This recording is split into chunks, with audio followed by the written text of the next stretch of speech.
c'est l'heure de No Filter. No Filter est un podcast dédié à la photographie.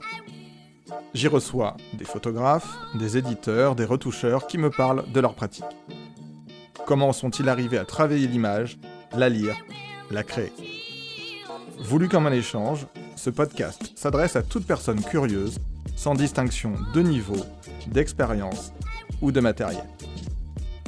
Vous écoutez No Filter. Je suis Gozer et aujourd'hui, mon invité s'appelle Jean-Denis Walter. Bonjour Jean-Denis, comment allez-vous? Très bien. Merci de m'accueillir. Alors, dans ce très beau lieu, je vais essayer très brièvement de faire une description, mais ça va être assez compliqué. Nous sommes à Joinville-le-Pont. On abordera le biais de la migration de votre galerie tout à l'heure.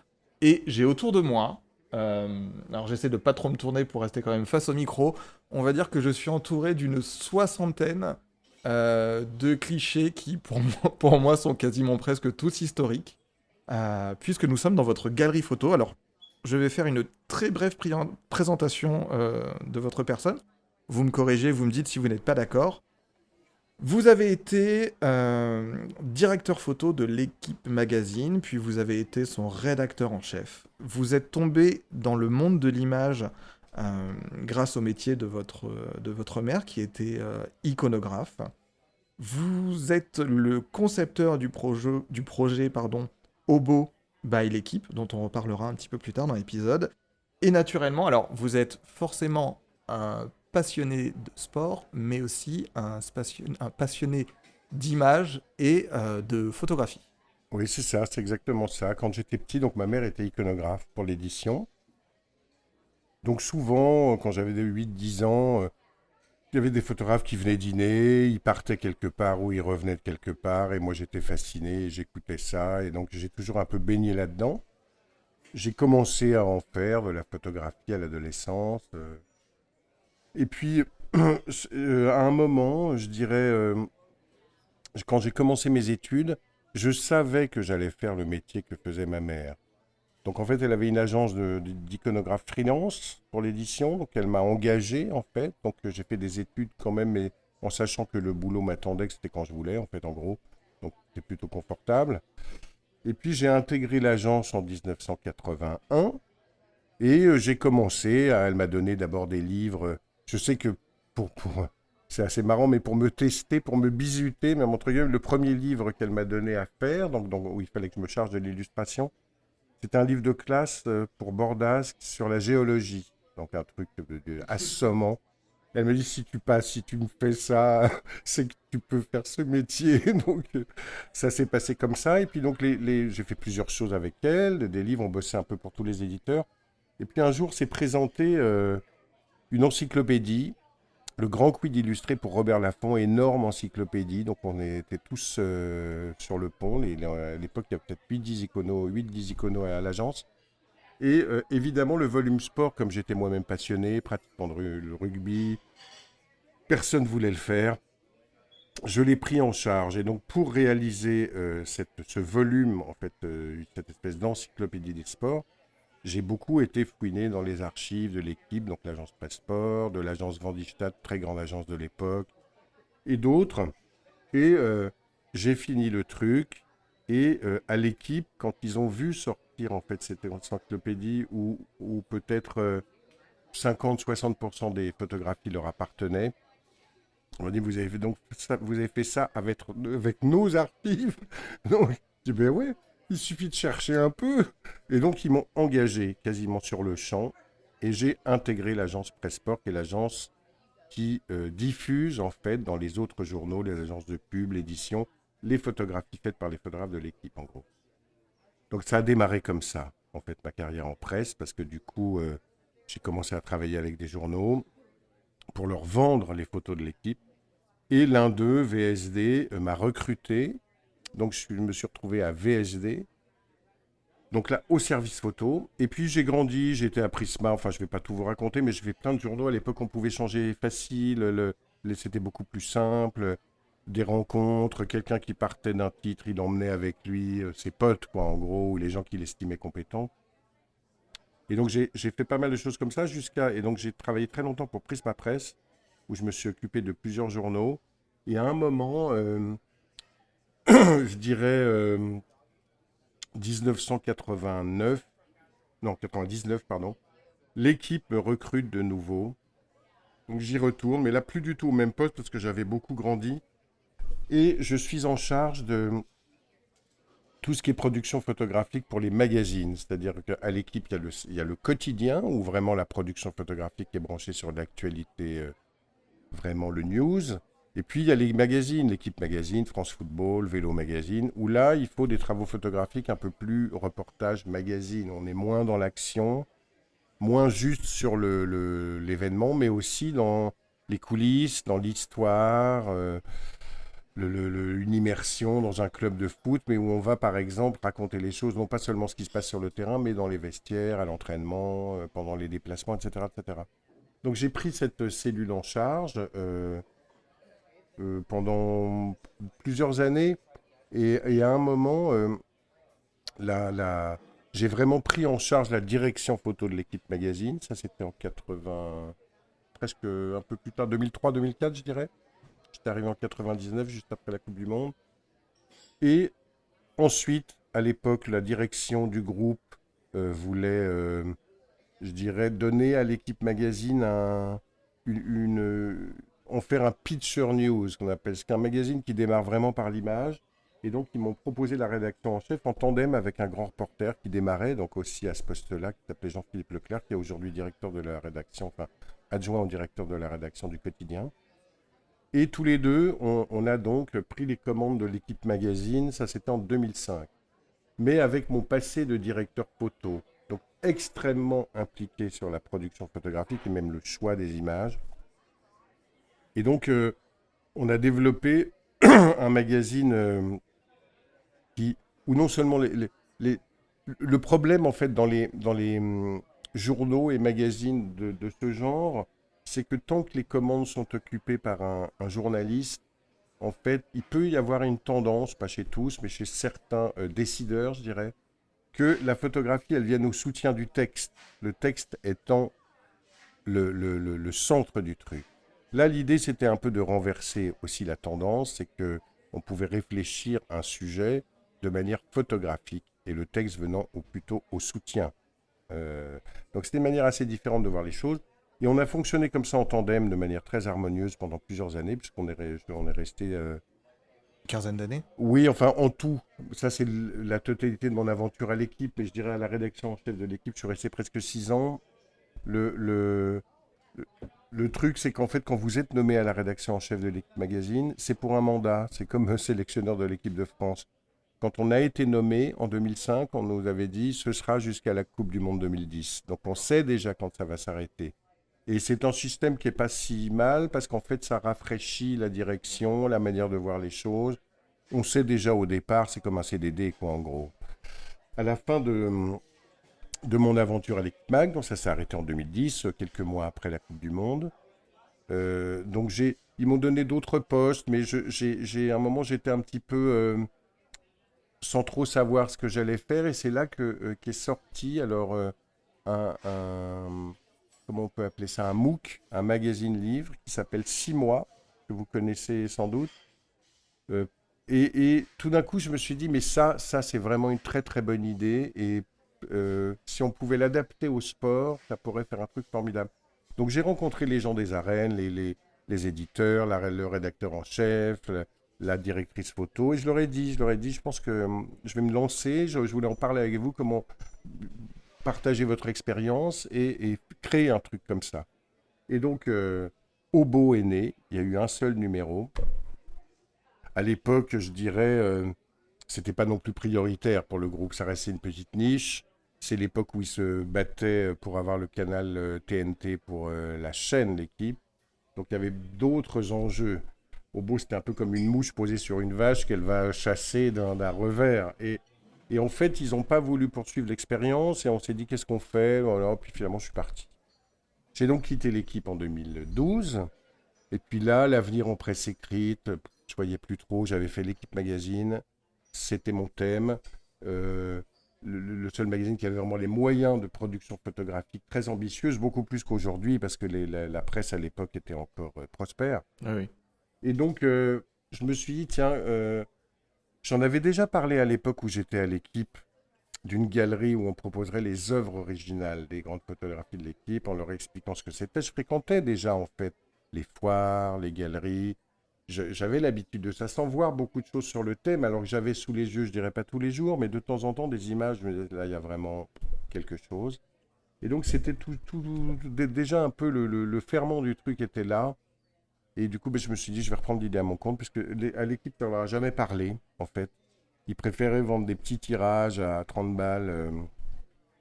De l'œuvre originale, je sais pas. En tout cas, la direction à l'époque, bon, ils n'ont pas bien compris le concept. C'était peut-être pas ou pas l'heure, ou peut-être pas la dimension j'allais dire, du tirage original, de l'œuvre Oui, il artistique. faut bien comprendre le truc, parce qu'en fait, c'est ça la différence entre une galerie et un magasin de posters, ou une fausse galerie, je dirais, celles qui disent en être, mais qui vendent en fait des tirages comme ça à l'infini. C'est quand, dans une galerie, quand vous achetez une œuvre originale, il y a une dimension un peu il y a un peu le kiff du collectionneur de posséder un truc un peu rare. Il y a des gens qui se contentent tout à fait d'une reproduction d'un poster, ils aiment l'image, si elle est bien tirée, ça leur convient parfaitement, je trouve ça tout à fait légitime. C'est juste un truc en plus, il y a des gens qui aiment bien avoir un truc qui sera un peu rare. Et donc, voilà comment c'est né. Et donc, du coup, quand j'ai quitté la presse, j'ai même pas cherché à rebondir, parce que je ne voyais pas de cible, en fait. Cette galerie, je l'ai reprise à mon compte et je l'ai créée. Ça m'a pris quand même une petite année de préparation, je dirais. Le temps de me familiariser avec la fiscalité, tout le business, même la création d'une entreprise. J'avais été salarié toute ma vie. Mais j'ai ouvert, je dirais peut-être pas un an, mais j'ai dû quitter l'équipe à l'automne 2012 et ouvrir en mai-juin 2013. Alors, je vais mettre un petit insert parce que c'est déjà super intéressant, et vous répondez déjà en partie à certaines de mes questions. Euh, Quand on regarde votre site internet, alors j'invite les personnes qui écoutent cet épisode à deux choses. Allez voir le site de la galerie Chandoni Walter, et surtout allez suivre le compte Instagram, puisqu'on retrouve Instagram étant actuellement une manière de communiquer sur les images. On retrouve effectivement les clichés qui m'entourent et qui sont dans des cadres. Enfin, j'ai envoyé un message il y a quelques secondes à une amie en lui disant mais je pense que tu seras en PLS ici tellement il y a de belles images, et en tant que fan de sport et en tant que photographe. Donc vraiment, et n'hésitez pas à suivre, ne serait-ce que si vous aimez des belles images de photojournalisme sur le sport, n'hésitez pas à suivre la galerie de Jean-Denis. Euh, Quand on arrive sur votre site, du coup, en dessous, il y a cette petite phrase, puisque c'est aussi un site qui s'ouvre à l'international, Gallery of Sports Art. Et je trouve que c'est parfois l'anglais est peut-être plus simple pour résumer des Mhm. concepts, des longueurs dans la langue de Molière. Et je trouve que le Gallery of Sports Art résume très très très très bien la chose. De tout ce que vous m'avez dit, et vous amenez déjà de l'eau à mon moulin, pour vous, quelle est la plus grande différence entre justement ce travail d'iconographe, de rédacteur en chef, de rédacteur photo, et tenir une galerie d'art? La manière de choisir entre une photo que vous allez publier et une photo que vous allez proposer à la vente, elle est différente. En fait, quand vous publiez un reportage, vous êtes rédacteur en chef de l'équipe magazine, il y a un reportage qui rentre, vous allez choisir les 8, 10, 12 photos qui vous semblent les plus pertinentes pour raconter l'histoire. Il y a des images que vous allez choisir qui ne sont pas forcément incroyables, mais qui ont un sens dans le récit, qui sont indispensables à la compréhension de l'histoire. Dans une galerie, c'est différent. L'image doit exister de manière unique, porter toute seule en elle euh, l'histoire, en fait. C'est toujours, je dis toujours qu'une grande photographie, c'est toujours un mix, en fait, je dirais, entre sa force esthétique et son propos. Et en fait, la force esthétique, elle est indispensable parce que c'est ce qui vous amène à la regarder et à la trouver forte. Et après, l'histoire vous envahit.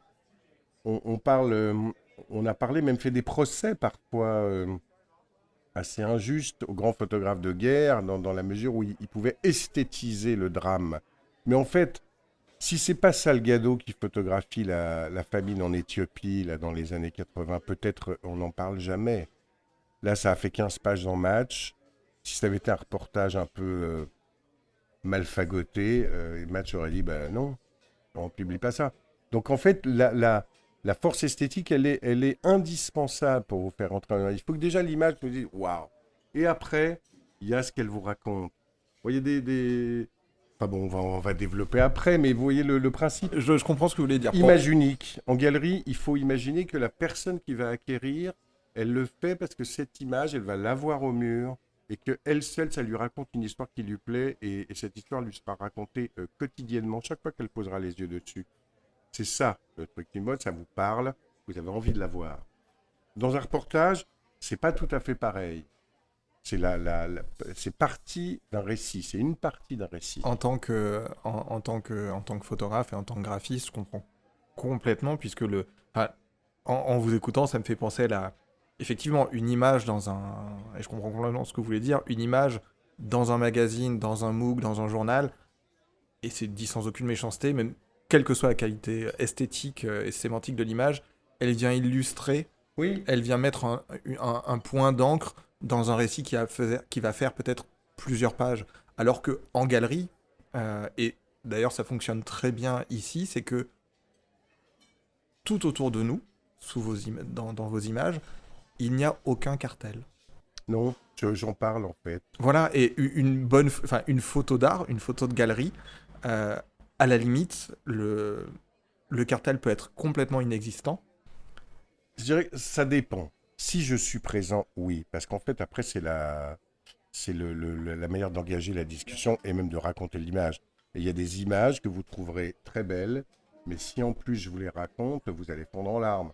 Donc en fait, il y a une médiation culturelle. Le fait qu'il n'y ait pas de cartel, là c'est aussi parce que vous voyez que c'est par rapport à la galerie où j'étais avant dans le 7e, qui était une galerie plus galerie, je dirais. Il y avait les petits cartels, c'était plus galerie. On était dans le 7e, blablabla. Là, en fait, c'est un atelier, j'encadre sur place, c'est une sorte de showroom, c'est un peu différent. Et là, en fait, il n'y a pas un flux de gens ininterrompu. Quand il y a des gens qui viennent, ils viennent pour l'un et on parle. Donc la photo, j'ai pas besoin d'avoir un cartel, je lui raconte. Je vois quelqu'un s'arrêter, on échange. Donc c'est pour ça, c'est pas utile. Mais malgré tout, l'histoire de la photographie, déjà sa légende, mais pas seulement ça, son histoire, c'est toujours important dans une œuvre d'avoir aussi le background pour bien la comprendre. Au moment où vous êtes parti, enfin au moment où vous êtes parti, mais au moment où effectivement ce mandat, et je trouve que et dans l'application et dans la gestion de la chose, ça reste une très bonne idée parce que quand on sait que notre tâche doit s'arrêter à un certain moment, ça permet de prévoir un petit peu la place pour les autres et puis de se dire voilà, moi j'ai envie de terminer, de raconter telle ou telle histoire. Est-ce que cela a été difficile ou au contraire très facile euh, d'amener dans l'aventure toutes ces personnes dont vous aviez sous les yeux de manière presque quotidienne toutes ces photos, tous ces clichés qui composaient j'allais dire très bassement, vos documents de travail? Très facile. Je dirais que ça a été la partie la plus facile de la création de la galerie. C'est-à-dire que le catalogue, je l'avais un peu en tête. Les photographes aussi. Et l'idée, ils ont tous trouvé que c'était une idée formidable. Ils me faisaient confiance, je les connaissais pour certains depuis 20 ou 30 ans. Le, le, la constitution du catalogue, c'était vraiment, et elle est inépuisable, c'était vraiment le plus simple. Après, c'était plutôt ce que j'allais faire, comment ça se passait. J'avais des tas de choses à apprendre, mais pas intuitivement. Il y a des photos, parce que c'est pas tous les jours. Il y a des tas de très bonnes photos de sport, et c'est un flux ininterrompu qui tombe des agences tous les jours. Mais entre ça et une photo tout d'un coup que vous avez envie d'avoir au mur, c'est pas tout à fait la même chose. Il faut quand même qu'elle ait une dimension un potentiel. Et tout d'un coup, de temps en temps, quand j'étais avec même, mais quand un reportage rentrait, putain, il y en avait une, c'est comme une pépite, vous savez, vous avez le tamis, et puis tout d'un coup, oh là, c'est quelque chose, parce que l'équilibre est parfait, parce que tout y est, parce que l'instant décisif chez Racard-Bresson, toutes les choses sont à leur place, ça explose, ça raconte tout, et là tout d'un coup, c'est plutôt rare, et parfois même miraculeux. Je dirais juste que les grands photographes convoquent le miracle plus souvent que les autres. Mais c'est quand même un truc où tout doit être dans la partie pour que la chose finale soit sublime. Donc oui, le catalogue, j'ai eu aucun problème. D'autant qu'il n'y a pas que des photographes de sport qui sont représentés dans cette galerie. Parce qu'à l'époque de l'Équipe Magazine, et puis c'est pas seulement grâce à moi, hein, il y a des photographes qui font ça tout seuls, mais j'ai beaucoup invité des photographes qui n'étaient pas du tout des spécialistes à travailler sur le sport, pour un reportage, pour 2, pour 10, et donc à amener leurs pattes, leur manière de raconter les choses. C'est beaucoup moins facile pour la photographie d'action, parce que un grand photographe, il n'a pas forcément un 600 mm et puis il ne saura pas faire. Mais quand vous êtes dans un reportage, je dirais plus dans l'intimité d'un club ou les coulisses ou une histoire à raconter ou d'un champion, c'est pas différent de traiter une tournée de l'équipe de France en Asie ou de traiter la campagne de Barack Obama. C'est un peu pareil, en fait. Le thème, après, c'est la manière de voir les choses, mais on est un peu dans la même démarche. Donc, j'ai beaucoup amené des photographes pas du tout spécialistes à travailler, et tout cela, ils ont aussi enrichi la galerie. On a fait travailler Martin Parr, on a fait des très grandes signatures. Martin Parr, il nous a fait un Angleterre-France à Twickenham. Pas une photo de jeu, hein, mais dehors, les gens qui boivent les bières. Enfin, Martin Parr. Alors, je mets un deuxième petit insert pour les personnes qui ne connaîtraient pas Martin Parr. Alors, deux choses. Allez voir le travail de Martin Parr.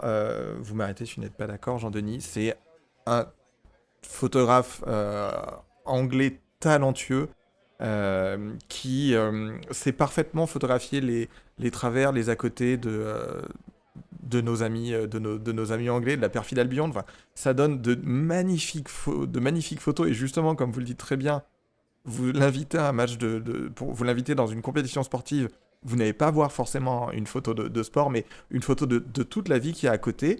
Et deuxième biais autour de Martin Parr, si vous maîtrisez suffisamment l'anglais, je vous invite absolument à écouter le podcast de Ian Weldon qui s'appelle Out of Focus, qui est un des podcasts qui m'a donné envie de faire celui-ci et qui parle de photographie. Ian Weldon, lui, est un photographe de mariage à la Martin Parr. Et on est dans le photojournalisme, on n'est plus dans la photographie de mariage. C'est This is England. Voilà, c'est exactement ça. En gros, chaque photo, ça pourrait se titrer comme ça. Et Twickenham, c'était pareil. En fait, l'arrivée des gens, et donc c'était magnifique.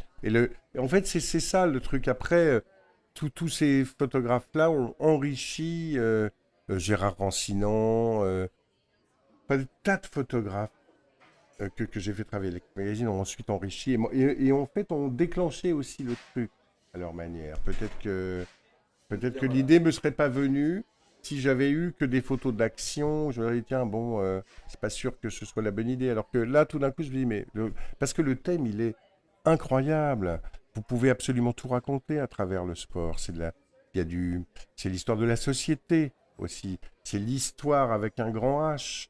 C'est Justement, est-ce qu'il existe à vos yeux une différence, j'allais dire fondamentale, non, mais une différence entre une photographie de presse dans le domaine du sport et une photographie d'art dans le domaine du sport?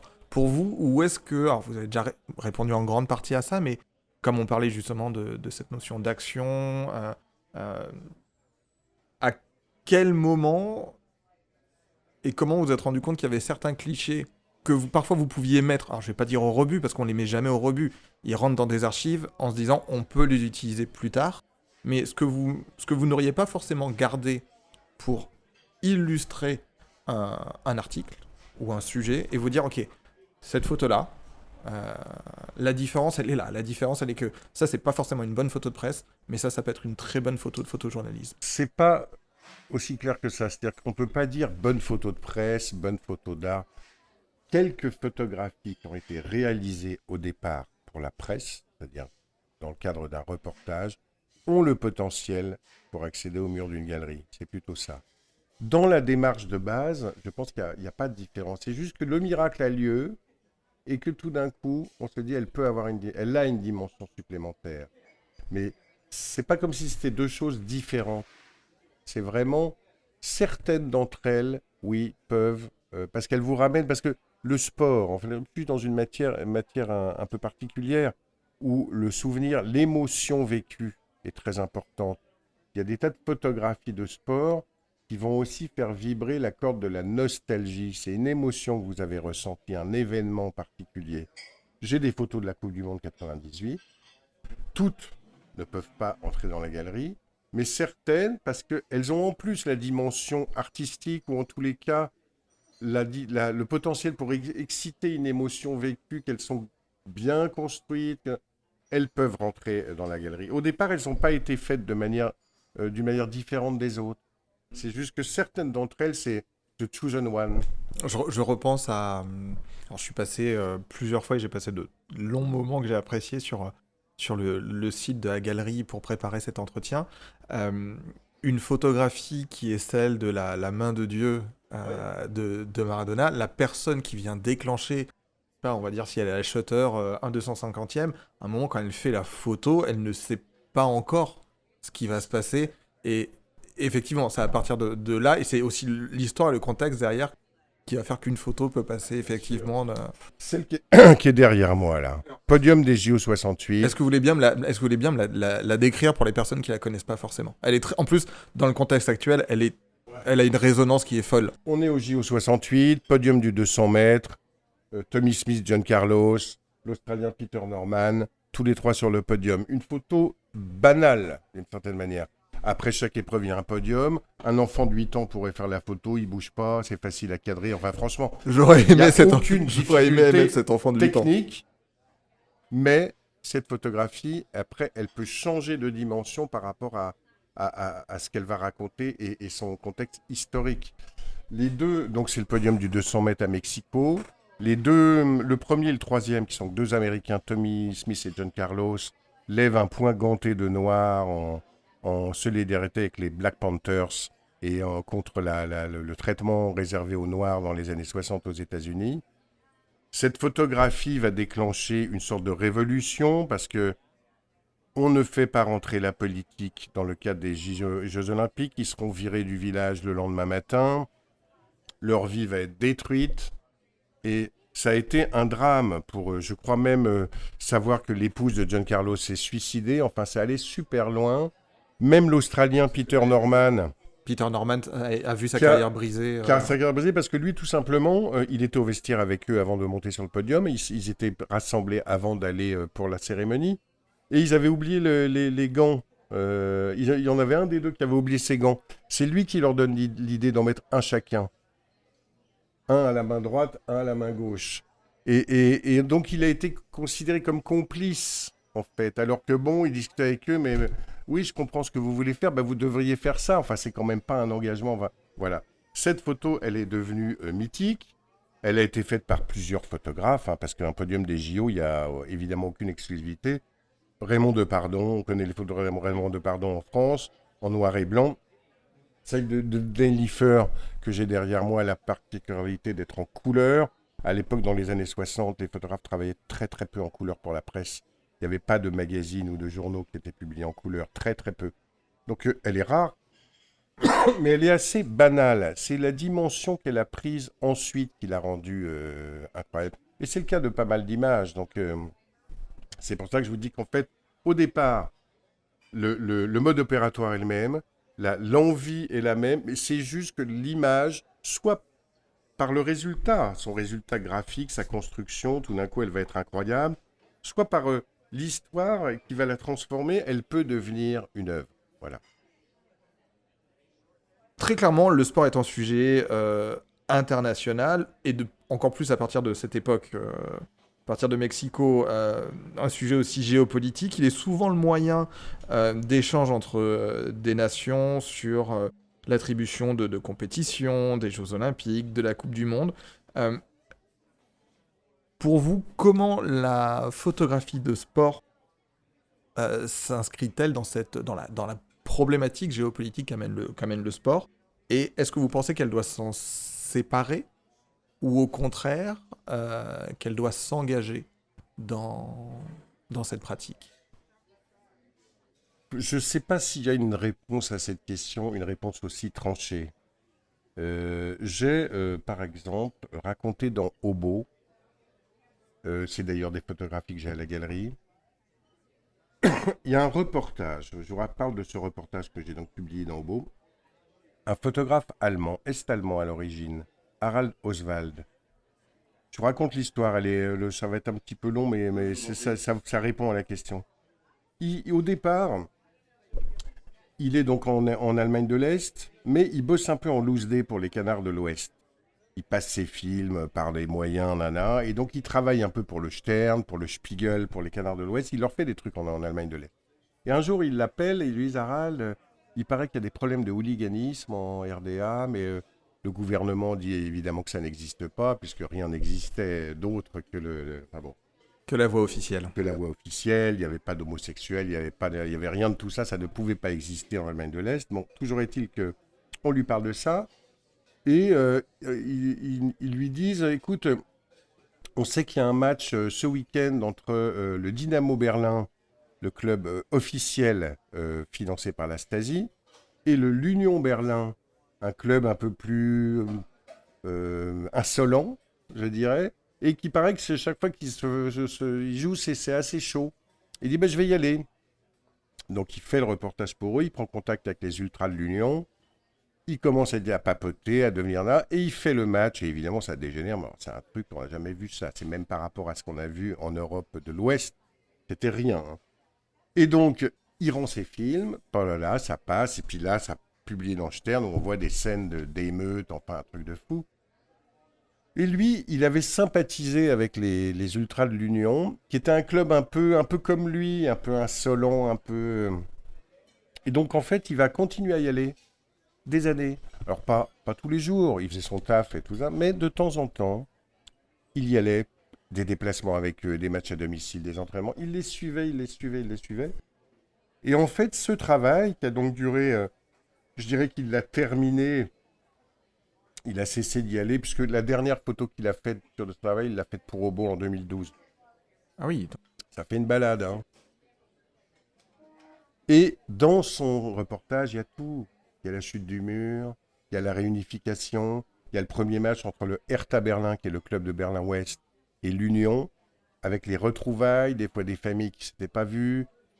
Et après, ensuite, à partir du moment où il y a eu la réunification, les équipes est-allemandes ont donc été versées dans le championnat allemand. Mais c'était une jeunesse qui, à la fois, tout s'offrait, mais ils n'avaient pas une thune, donc ils étaient quand même dans l'amertume, dans tout ça. Puis les Allemands de l'Ouest pouvaient un peu les voir comme des pecnos. Enfin bon, c'était assez rude comme époque pour eux. Et il y a eu des problèmes de hooliganisme à ce moment-là en Allemagne, et même à l'Union. Même s'ils avaient un truc qui m'avait fait exploser les rires, que m'avait raconté donc, le photographe Harald, à l'Union, donc il y avait des bandes hooligans qui voulaient en découdre avec l'adversaire. Ils disaient, mais nous, pas de coups de pied aux adversaires à terre, à part en basket. J'avais trouvé ça absolument extraordinaire. Toujours, Il y a un certain code de l'honneur. oui, oui.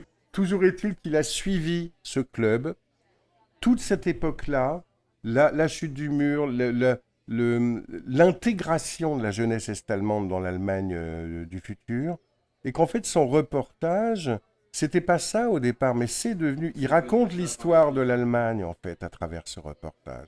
Il raconte l'histoire de toute l'Allemagne, d'avant et de pendant et puis après.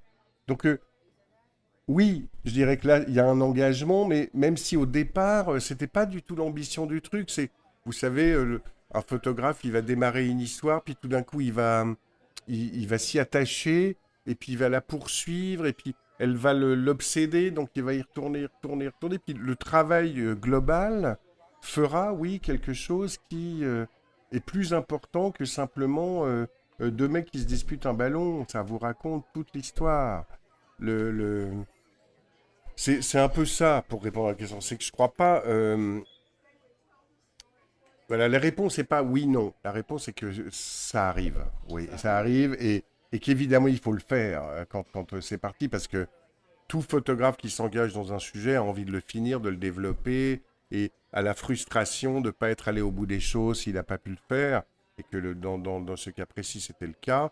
Et au bout du compte, c'est une somme, c'est une œuvre, c'est un travail absolument formidable. Enfin, là, il y a un travail en plus sur ce sujet de l'ex-Allemagne de l'Est et de la chute Et du c'est un mur, bon effectivement. exemple. Non, mais c'est un très bon exemple, c'est une très bonne réponse. Euh, les clichés des photographes dont vous proposez le travail, justement, dépassent le cadre euh, purement esthétique de la photographie. Et peut-être même plus d'ailleurs que la photographie de presse dite traditionnelle, comme on a pu le dire tout à l'heure. Comment se passe votre processus de sélection de ces clichés? Qu'est-ce qui motive vos choix? Alors, vous me l'avez déjà expliqué, mais est-ce qu'il y a un moment, euh, on va dire que vous avez une série peut-être de, de 10 photos sur le même sujet, qu'est-ce qui va faire que euh, vous allez peut-être justement à ce regard de l'histoire, à ce regard de remettre la photographie dans le contexte, de parfois C'est remettre... pas aussi concret que ça, c'est que c'est un peu intuitif. C'est-à-dire qu'en fait, ça va paraître un peu con, mais il faut que j'aime la photographie. Si je ne l'aime pas, je ne la vendrai pas. Donc en fait, c'est un peu personnel.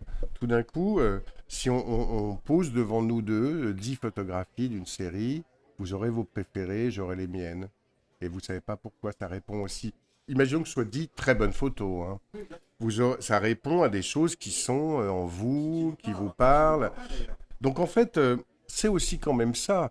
Des fois, j'ai des propositions de contribution permanentes, de photographes qui me proposent des choses, et ça, j'aimerais bien, j'ai fait ça. Des fois, c'est très bien, mais non. Et c'est pas, ça remet pas en cause la qualité du photographe, c'est juste que je le sens pas. Je le sens pas. Et ça, c'est pas évident de vous dire euh,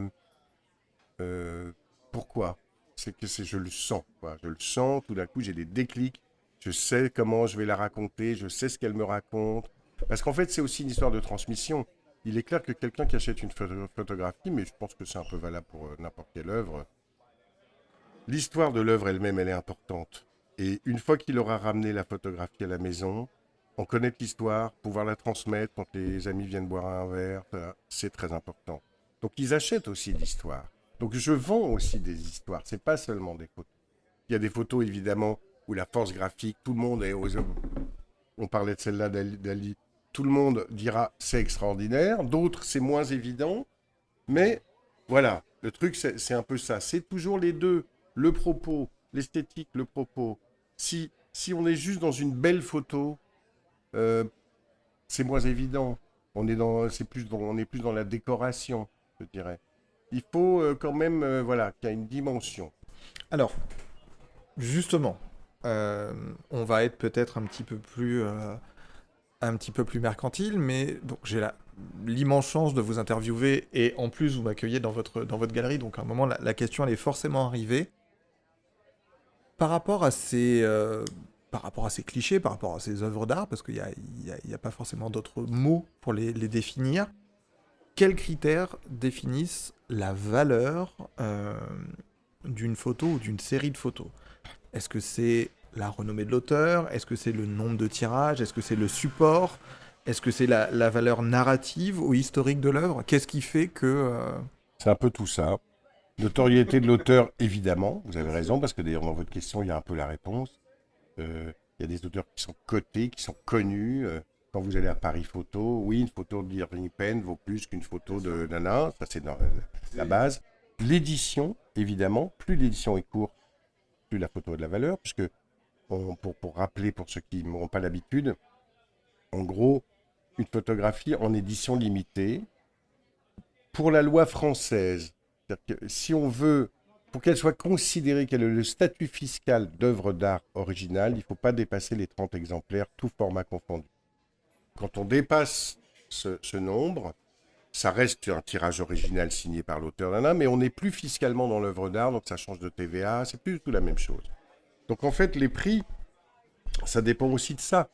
De la notoriété, de la qualité de l'œuvre, c'est-à-dire que évidemment il y a des photos euh, historiques ou même dont les qualités esthétiques sont reconnues de tous, comme le travail d'un peintre, où là forcément le prix est plus élevé, et puis d'autres où il faut qu'ils se construisent aussi une sorte de réputation. Hein, On fait souvent, je le fais pas assez souvent, mais je fais de temps en temps pour tester de mettre des photos en salle de vente sur des ventes par rapport à des auteurs. de voir. Hein, parce qu'en fait, on dit que la cote d'un auteur, c'est le coup de marteau. C'est pas le prix en galerie. C'est aux enchères. Ça va commencer à créer un truc. Parce qu'après, tac, tac, tac, voilà. Mais sans aller jusque-là, je dirais que la discussion, il y a aussi mon expérience par rapport aux photos. Est-ce que quand un nouveau photographe qui fait sa première arrivée en galerie veut me proposer des choses, je vais lui conseiller. Je vais dire ça, là on est beaucoup trop cher, là il faut faire ci, là il faut faire ça. Mais c'est aussi un peu du pragmatisme en fait. C'est, Mais c'est aussi le rôle, je pense que c'est aussi le rôle d'un galeriste. d'être conseil. Et puis d'autres, la notoriété est établie, ou une série très rare, ou celle que vous aimez bien aussi, celle qui est derrière moi là. Alors, oui. Alors, j'ai en face de moi une photo de Mohamed Ali, jeune, donc cassute-clé jeune, en train de les bande déjà sur les mains. Donc pour les amis boxeurs, ça veut dire beaucoup de choses.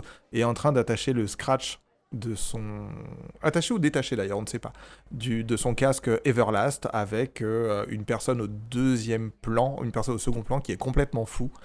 Elle est magnifique. Sur ma droite...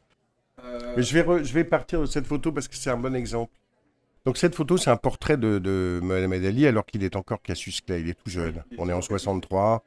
C'est un portrait reportage assez banal, mais il y a aussi, parce que vous le savez, vous êtes aussi photographe, le sujet est important dans un portrait. C'est-à-dire que ce qui va vous donner l'étincelle, le regard, la chose qui va se passer entre le photographe et son sujet. Ali, il est particulièrement doué pour ça. L'objectif moteur, il y est. Et du coup, l'iconographie le concernant est exceptionnelle. On a rarement vu un champion où il y a eu tellement de travaux photographiques, déjà parce qu'il aimait ça, poser, mais aussi parce qu'il était tellement généreux qu'il se passe un truc, quoi. C'est pas juste... Et donc, du coup, ça devient des vraies photos. Celle-ci, je sais pas pourquoi, c'est un portrait qui pourrait cadrer, mais il se passe un truc, il y a un truc dans cette photo. Sa valeur... C'est simple au début, parce que j'en ai 3 ou 4 au catalogue de la même séance d'entraînement. Celle-ci est plus chère que les autres. C'est aussi dû à son succès. C'est-à-dire que là, je crois que l'édition au départ était de 18 pour chacune de ces photographies, réparties sur 18 exemplaires répartis sur 3 ou 4 formats. Il m'en reste que 2. Donc en fait, le prix mécaniquement monte parce qu'elle se raréfie. Je vends celle-là, je vends l'autre, il n'y en a plus, terminé, on passe au second marché. Donc là, ça devient un truc un peu où, si quelqu'un est intéressé, il faut que j'appelle tous mes acquéreurs, j'en demande s'il y en a un qui veut s'en séparer, ça devient un truc de gré à gré, etc. etc. Donc en fait, la valeur, parfois une photo, en étant vendue, crée sa valeur, parce son succès, ça participe. Ça participe À la réputation. À la réputation, à la légende de l'œuvre même. Et quand je dis l'œuvre même, c'est presque très bête ce que je vais dire, mais là on est sur une caisse américaine. Quand je parle de l'œuvre, c'est presque juste cette unité-là. On parle même pas du sujet, on parle même pas de Mohamed Ali, on parle même pas du photographe. C'est ce numéro-là, cette photo-là a été vendue tant de fois et a acquis telle valeur ou telle valeur au marteau. À la fin de l'année, ça a été repoussé à cause de ce qu'on connaît. À la fin de l'année, il y a une exposition au Musée national du sport à Nice où je vais intervenir sur un panneau. J'aurai 4 ou 5 pièces présentées dans le cadre de Sport et Médias. Et donc, l'idée, c'était que ce soit des photographies dont l'histoire de la réalisation est un acte journalistique intéressant. D'accord ? Celle-ci sera là. Ça va leur donner aussi... mais celle-ci, elle est déjà légendaire et mythique. Est-ce que, pour les personnes qui, malheureusement, n'ont pas le plaisir d'être à ma place ou à la vôtre... C'est une photo très connue qui s'appelle Ali Williams Overhead. C'est Neil Leifer, un grand photographe américain qui l'a faite en 66. C'est un ring vu de haut, c'est-à-dire qu'il a fixé son appareil sur les rampes d'éclairage. Mais l'histoire même de la réalisation de la photo, parce qu'on est en 66, il n'y a pas le Bluetooth, il n'y a pas tout ça. Il n'y a pas de déclenchement à télécommande à distance. C'est en plus un relais flex, c'est des boîtiers de 12, où on met des pellicules de 12 vues, donc déclenché à distance, mais sans avoir, faut pas trop s'énerver, parce que c'est pas pendant le combat qu'il va monter rechargé, hein, on est d'accord. Et donc, il a fait une photo absolument dingue de Ali victorieux. Donc, il a les bras levés, son adversaire a les bras au sol. Mais il y a une forme de géométrie des corps incroyable. C'est-à-dire qu'ils ont exactement la même position. Entre Ali debout et Williams couché. Williams est couché un peu comme un boxeur tomberait dans un dessin animé. La lumière est éteinte. Il a les bras en croix, quoi, en fait, exactement. L'arbitre est penché sur lui. Et elle est extrêmement graphique parce qu'on voit les trois premiers fauteuils de ring qui forment comme un cadre autour de ce ring qui est blanc immaculé. Donc on est aussi à une époque où il n'y a pas de pub sur les rings. Donc la pureté de l'image, elle est renforcée. Et il y a des tas de petits détails. À l'époque, le tenant portait un short blanc, le challenger un short noir. C'était pas bariolé. C'est d'une pureté absolue. On pourrait imaginer que c'est une œuvre d'art contemporain entièrement composée, alors que c'est un instantané. Et quand on parle des images qui tout d'un coup ont le potentiel pour devenir des œuvres, celle-ci est peut-être l'exemple le plus frappant parce qu'elle est juste incroyable. Donc, pour en revenir à ça, cette photographie dont l'histoire, parce que poser les boîtiers, enfin tout ce qu'il a mis en œuvre pour la réaliser, espérer réaliser, mais lui-même dit, mais c'est un miracle, je ne pouvais pas imaginer que je ferais ça. On aurait voulu l'organiser et la poser, qu'elle aurait été, Voilà. Il elle aurait dit, été et moins d'ailleurs c'est qualitative. très vrai, si Ali fait un pas de plus, il est sous le micro, la photo elle a plus de sens. Donc en fait il s'est mis dans la situation de provoquer le miracle, mais après Est-ce que le miracle va arriver? Enfin, c'est eux qui lui, c'est la position, c'est tout ça, il n'a aucun contrôle là-dessus. Donc c'est pour ça que l'histoire est exceptionnelle de cette photographie. Après, je dirais que l'exposition, elle va partir au musée. Il y en a trois ou quatre autres de la galerie qui vont partir au musée. Leur exposition dans des musées, des institutions, participe à leur notoriété et donc après à leur valeur, forcément. bien sûr. Non, mais cette photo, enfin vraiment pour revenir dessus juste un instant. Ah ben je pourrais vous faire l'après-midi. Hein, Oui, non, mais alors là, à ce moment-là, on va faire un deuxième épisode, ne serait-ce que cette photo, parce que le. C'est pour moi la plus grande photographie de sport de l'histoire. Ah bah alors ça répond pas forcément à une question qui vient après vous concernant, mais pour Si je devais choisir, on dit toujours ça, quel livre vous partiriez sur une île déserte, quel CD. pour vous c'est là, Ouais. pour vous c'est votre plus Si je beau dois souvenir, choisir, si je dois choisir, c'est votre plus belle photo. je pense que c'est la plus grande photographie de sport de l'histoire. Mais il y a aussi un pied de nez qui est magnifique, et qui est effectivement le choix de se dire voilà, on va poser un Rolleiflex au-dessus. Peu de pellicule, on va pas effectivement, comme vous le dites très bien, remonter, recharger très rapidement et Non, il y a comme la on le veut. patience, et aussi l'école de la patience, parce qu'il faut pas qu'il s'énerve, faut pas qu'il déclenche trop Et vite. tout autour du ring, on voit tout autour du ring, dans la partie basse de la photo, avec Ali qui est en train de montrer ses biceps et ses poings levés en disant je suis le vainqueur. On voit tous les photographes qui sont dans le coin inférieur gauche, qui sont en train de pointer vers lui. Et même ceux presque qui à la limite sont à l'opposé hein, du ring essayent de cadrer vers lui, alors qu'au final, la meilleure photo qu'il existe de ce moment-là. Ouais, mais c'est le seul à l'avoir tenté, parce qu'en fait, ça a été une journée de préparation, enfin, c'est une aventure. Il me dit le nail lifurquier sur l'image, parce que la chemise bleu ciel, là en haut à gauche, c'est lui, parce qu'il est aussi là. Il déclenche à distance, mais ne serait-ce que pour déclencher à distance en 66, un appareil, un boîtier qui est fixé. Donc c'est un fil interminable qui court le long des coursives, qui déclenche avec une poire, genre déclencheur souple. Il faut qu'il pédale comme un fou pour que son flash suive la cadence. Enfin, c'est une performance. Donc voilà. Voilà.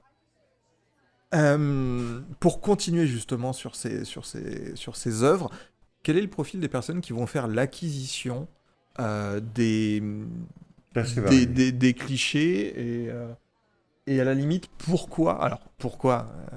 Il y a forcément derrière, comme vous l'avez très bien dit, une question soit historique, soit émotionnelle, mais pourquoi plus un cliché de photojournalisme qu'autre chose? Je dirais qu'il y a des gens qui ont commencé leur collection avec la naissance de la galerie. C'est-à-dire qu'au départ, ce n'étaient pas des acheteurs de photos, même s'ils apprécient, mais que le thème, tout d'un coup, pouvoir acquérir une pièce originale sur un thème qui leur est cher, ça a déclenché quelque chose. J'ai un acquéreur, enfin un collectionneur, euh, qui est devenu un ami, parce qu'il vient et on se voit depuis le début de la galerie, qui en est à sa 28e pièce.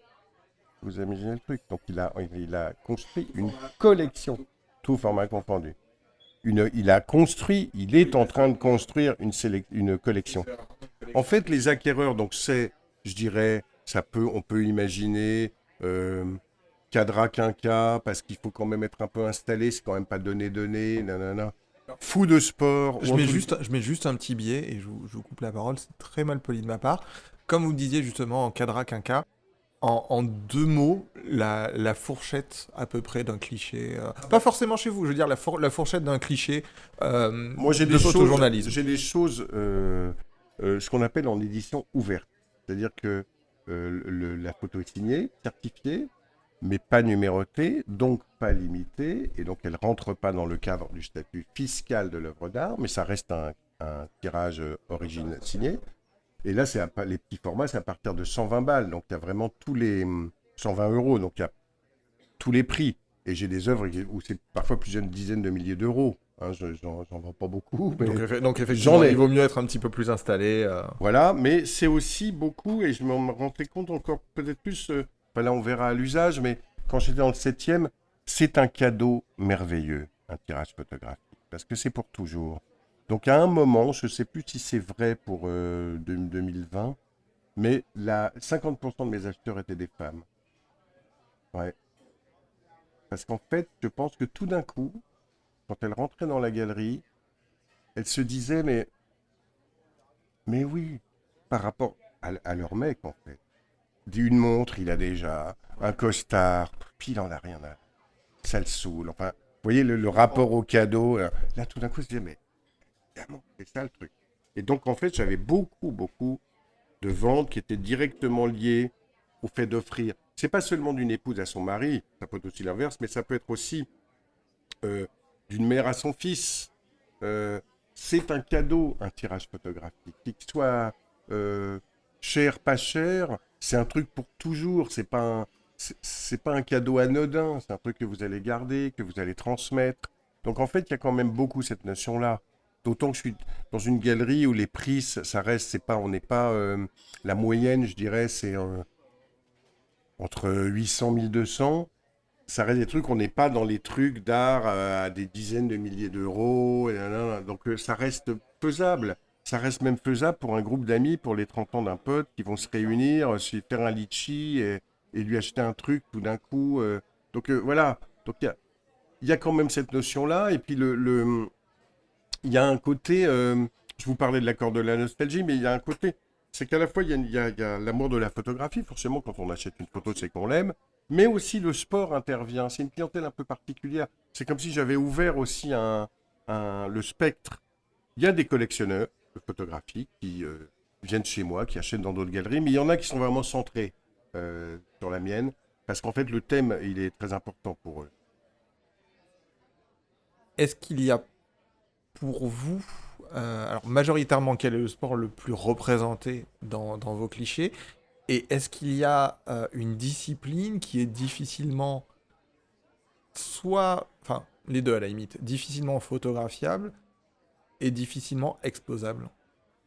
Je dirais qu'il y a beaucoup de foot, il y a beaucoup de tennis, il y a beaucoup de rugby, qui sont des sports où peut-être, je ne sais pas si le mot photogénique, enfin, où j'ai trouvé, moi, plus de richesse que dans d'autres. Mais c'est pas comme ça que je fonctionne. Il faut que la photographie me parle. Il y a juste des sports où j'ai peu eu l'occasion de voir des choses qui m'aient donné envie d'avoir au catalogue. Et pourtant des sports majeurs, des sports de balle, notamment de salle.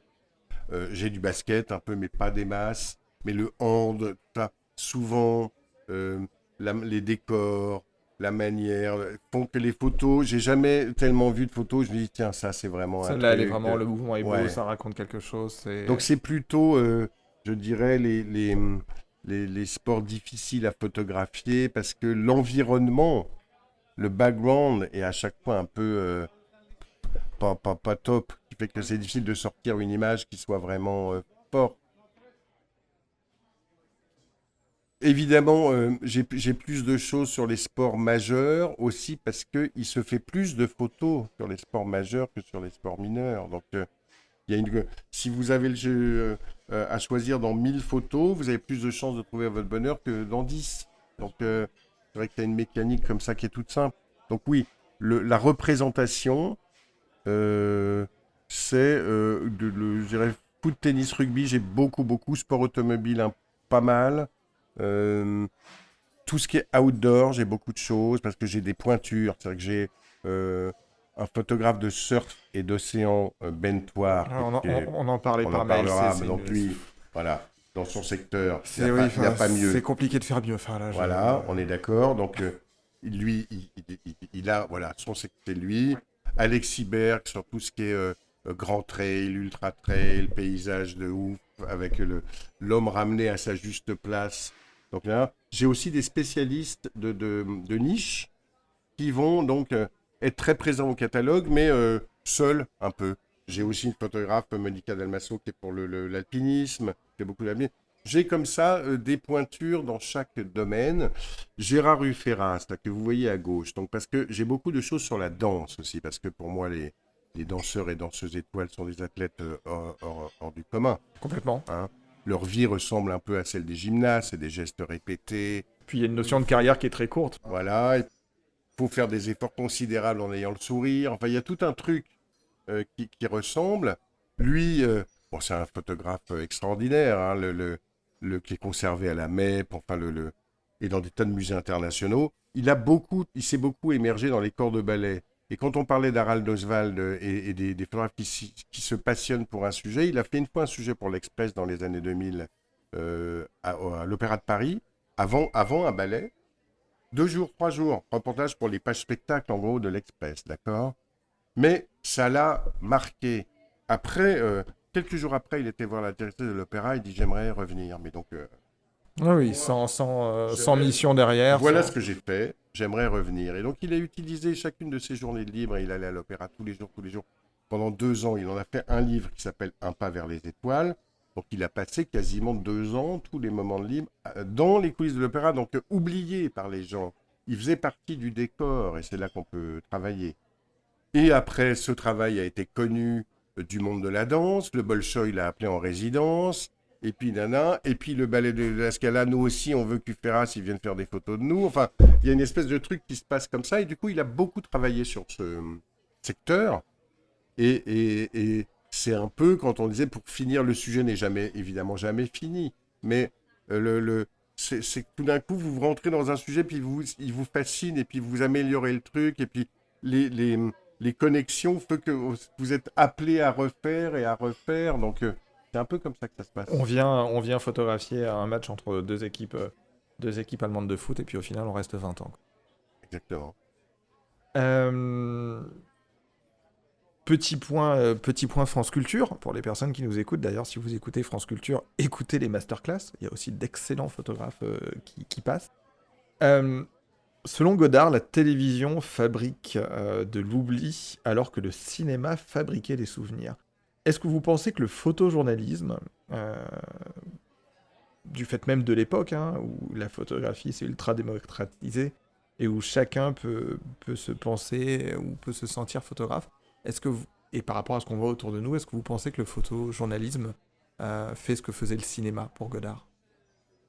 Je dirais oui et non. Oui, parce que ça fige. Et l'instant, il est figé, c'est pour toujours.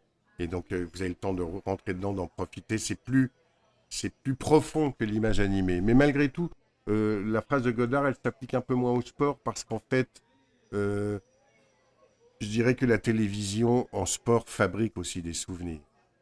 Un 100 mètres de Bolt, des moments qui vous restent gravés, Hinault qui s'échappe à sa lanche, Zidane qui ouvre le score contre le Brésil. C'est des images, vous pouvez les revoir en boucle, elles ramènent à un truc. Donc c'est entre, j'imagine, qui comparait téléfilm et film de cinéma. Je pas dire de bêtises, il comparait aussi surtout le process, mais qui est aussi applicable à la photographie, en disant que on se souvient d'un film parce que c'était un mercredi, il pleuvait, j'ai fait la queue 20 minutes, j'ai acheté du popcorn, je suis resté, et puis il y avait une dame qui sentait 2 rangs avant, devant moi, le patchouli, et c'est un parfum que j'aime bien, alors que j'ai mangé un plat Picard, des endives au micro-ondes, et puis j'ai regardé le film. D'accord. Mais c'est pas tout à fait pareil en sport. Mais du coup, pour les personnes, pour les acquéreurs de vos photos, je pense qu'éventuellement, ils viennent, c'est un bien grand mot, mais ils viennent se poser la question ou rechercher ce souvenir séquentiel mémoriel de... Il y a une force, je dirais que c'est plus que ça, parce que je pense qu'un souvenir télévisuel, la victoire de Noah, etc., vous vous souvenez où vous l'avez vu, vous vous souvenez avec qui vous étiez, vous vous souvenez si la bière était fraîche ou chaude, c'est pareil. Donc c'est moins, je dirais que je serais moins... Mais en revanche, l'image arrêtée a une force que n'a pas l'image animée. Le temps que vous passez dessus. On regarde là tous les deux une image de Mohamed Ali qui précède le combat contre Sonny Liston, c'est la pesée, c'est la veille. Cette scène, elle aurait pu être filmée, pas vous seriez passé, bon, c'est la pesée, ok. Mais là, le fait que l'image soit figée, vous avez le temps de rentrer dans le détail. Vous voyez que Ali le regarde. Sonny Liston, à l'époque, est un champion confirmé. Il a 32 ans, Ali, il a 23-24. Sonny Liston, en fait, il a perdu déjà. On voit la manière dont on le regarde qu'il est déjà dominant. Sonny Liston, il regarde ses pompes, alors qu'il est, le caïd, le costaud. Et il y a ce gamin qui le regarde et il dit, mais en fait, toi, demain, tu vas pas exister. Et en fait, il le croit. Il pense que c'est vrai. Il sait que c'est vrai. Et ça, c'est le 3 ou 4e round. On dit même qu'il s'est couché sur un phantom punch, c'est-à-dire que Ali l'a à peine touché. C'est pour ça qu'Ali est dans une colère folle, parce qu'il dit, mais tu me voles ma gloire, mais relève-toi, que je te finisse vraiment, parce que là, tu nous fais quoi, là? Et en fait, il s'est planqué. Et là, ce combat-là, il s'est joué là. Tout d'un coup, le pouvoir mental d'Ali a fait la différence. Il avait perdu. Il descend de la pesée, il a perdu le combat. Il sait qu'il est mort, pas qu'il est mort. C'est terminé pour lui. Et donc, cette photo vous permet de voir tout ça. La scène aurait été filmée. Il y aurait eu moi, je pense que je vais vous rejoindre. Petite précision pour les personnes qui nous écoutent, on est sur deux magnifiques, mais vraiment deux magnifiques formats carrés, je vais pas dire pour moi, est un des formats qui parfois s'applique le mieux au photojournalisme de sport, mais sur ces scènes-là, très souvent dans le podcast, je vous parle de champ, de hors-champ, de cadre. Je vous dis que ce que vous mettez dans le cadre, en fait, ça vit et ça réagit par rapport à ce qui n'est pas dans le cadre. Je vous assure que ces deux photos, effectivement, je vais pas dire juste parfaites, mais oui, on sent dans la première photo le regard de Ali, mais vous le dites très bien, Jean-Denis, Voilà, il a pris le pouvoir. Enfin, je veux dire, son opposant est en train de regarder la caméra qui est à 2 mètres en face de lui, presque au niveau de la balance, de la pesée. Il y a un arbitre de pesée qui est là, qui est en train de lever le micro. Mais surtout de l'expression qu'il a, on sent qu'il est abattu. Mais on était parti, et c'est de ça qu'elle raconte, on était parti de l'image animée. Et là, en fait, le fait qu'elle soit figée, vous avez plus de temps, vous voyez tout ça, vous pouvez la lire, la comprendre. Probablement que la scène filmée, ça vous aurait un peu échappé. Ça aurait été moins... Si on ne capte pas le regard de Ali à ce moment-là, ou de son adversaire... Elle est là, plutôt. Je dirais que c'est pas souvenir, oubli, parce que vous avez des souvenirs télévisuels de sport qui sont gravés pour toujours. Donc c'est moins tranché que pouvait le dire Godard par rapport au cinéma-télé. Mais en revanche, la photographie, le fait de figer l'instant, donne de la profondeur à un moment qui serait peut-être passé comme ça s'il avait été filmé.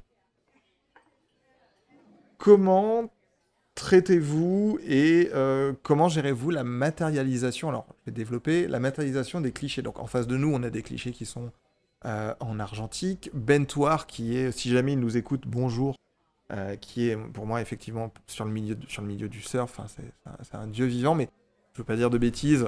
Du surf et de l'océan, parce que maintenant son travail évolue. Les surfeurs sont plus discrets. C'est l'océan qui devient le héros.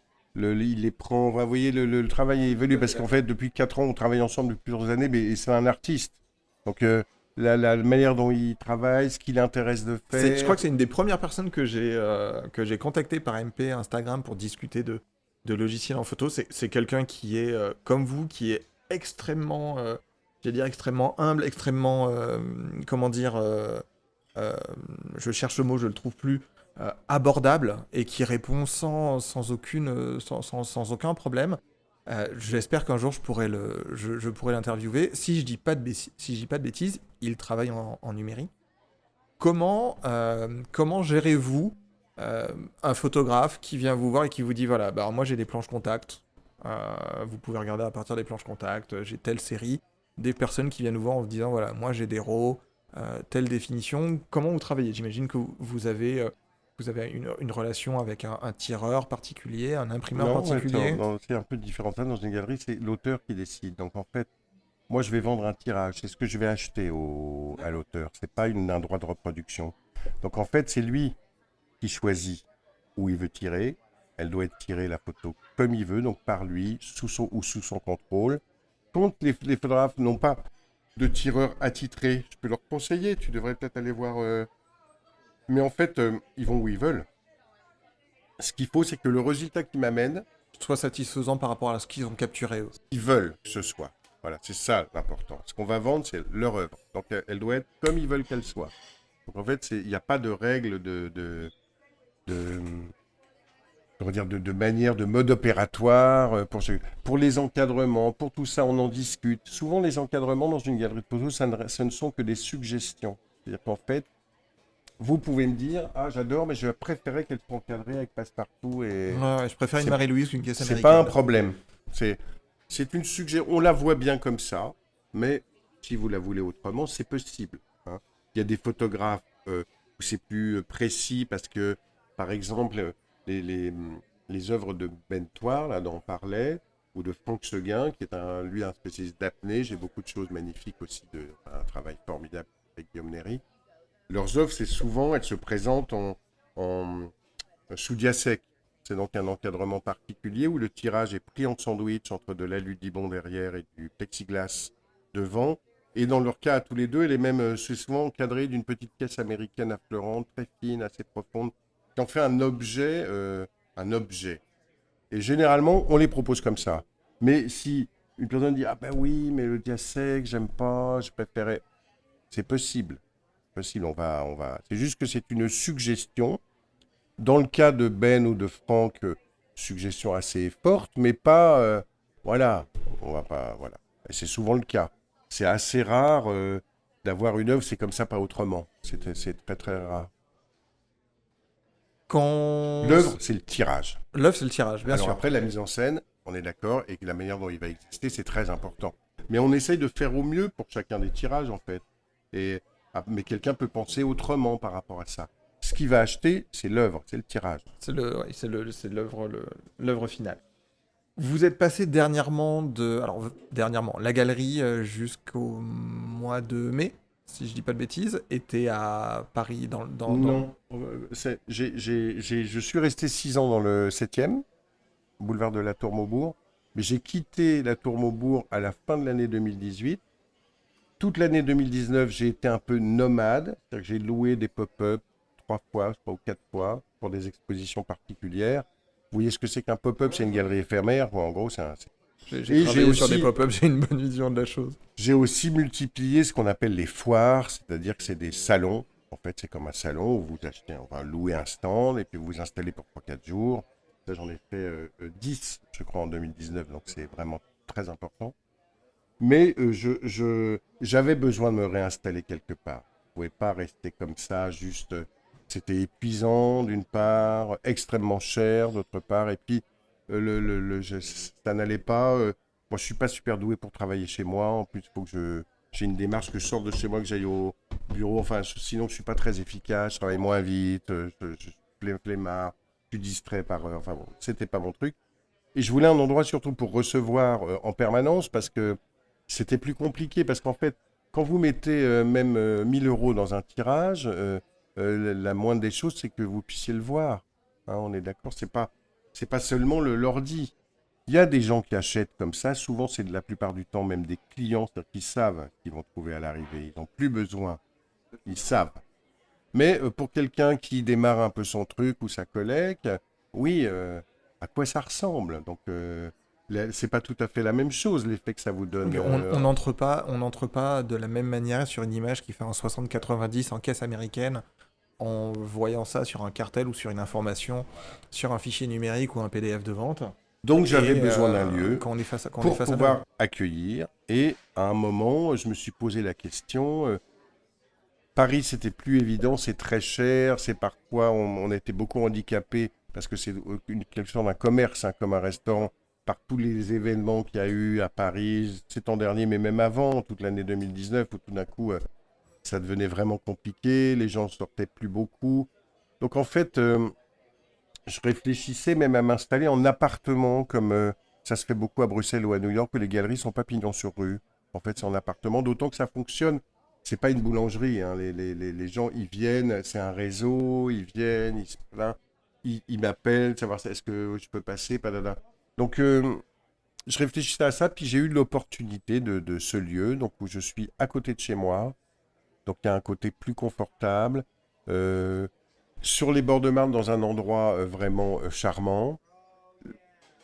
Le truc, c'est que il a fallu un peu que je change ma manière de travailler, c'est-à-dire que j'ouvre tous les week-ends, c'est-à-dire que je me repose plutôt 2 jours, 1 ou 2 jours dans la semaine, parce qu'en fait, pour les Parisiens, autant c'est compliqué de venir un mercredi soir après le boulot, tout d'un coup dire oh là là, faut aller à Joinville, enfin ça peut devenir pénible.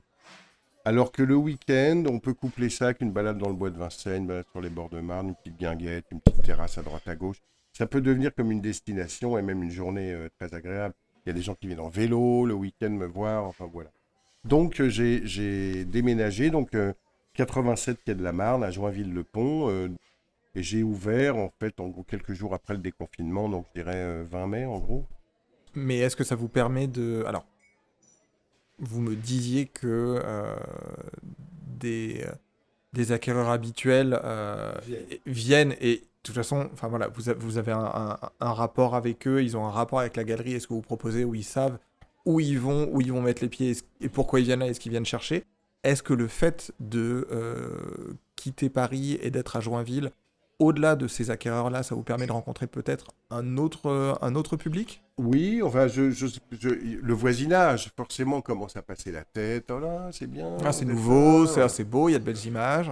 Et les habitués et les sympathisants, parce que j'ai une lettre quotidienne, une newsletter quotidienne où je raconte chaque jour une photographie. Donc, en hauteur, là, je fais des propositions de prix. Donc, il faut s'inscrire. Il suffit de m'écrire et de demander à s'inscrire. En fait, c'est comme une newsletter. Et donc, en fait, mes clients parisiens, le réseau, il y a quand même 4000 personnes qui lisent de cette lettre tous les jours. Donc, ils vont pas venir. Ils vont venir quand l'occasion se présente. Ils viendront peut-être moins facilement ou moins souvent qu'à la Tour Maubourg. Encore que je suis même pas sûr d'avoir constaté ça. Mais tout d'un coup, ils vont se dire bah tiens, euh, on a un petit cadeau à faire. Là, est-ce que ce serait pas l'occasion de passer voir Jean-Denis nanana. Et à ce moment-là, on échange. Je les reçois. C'est plus. Il y a un côté plus. Parce que ce qui est agréable dans ce métier, c'est un peu ça. C'est aussi tout le transfert, la transmission et le partage et de discuter autour de photographie. Enfin, moi, c'est ce que j'aime, hein, ce genre de médiation culturelle où là, on discute de choses et puis ils me disent, mais tiens, est-ce que tu n'aurais pas vu des fois passer des choses? Moi, j'adore, nana, le travail.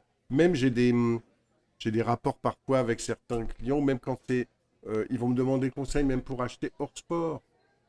Tiens, cherche là, tu connais ce photographe, comment je pourrais faire non, ou pour que je m'occupe d'eux, quoi, que je m'adresse à la galerie qui va le représenter, que je passe un peu le truc. Oui, Donc, à ce moment-là, vous avez un rôle de de conseil. conseiller, voilà. Donc, la relation, elle est toujours là. Ils viennent parce que j'essaie de leur donner les plages horaires qui font que c'est pas un dimanche matin, même du centre de Paris, vous êtes là en 20 minutes. Hein.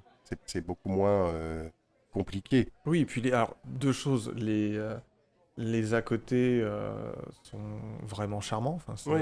c'est adorable. Et la deuxième chose est que c'est véritablement un lieu qui vit. Derrière moi, il y a la table sur laquelle vous travaillez, sur laquelle vous encadrez. On est entouré de photos. C'est vraiment la notion, Oui, il y a des petits bacs qu'on peut c'est vraiment la fouiner. notion d'atelier.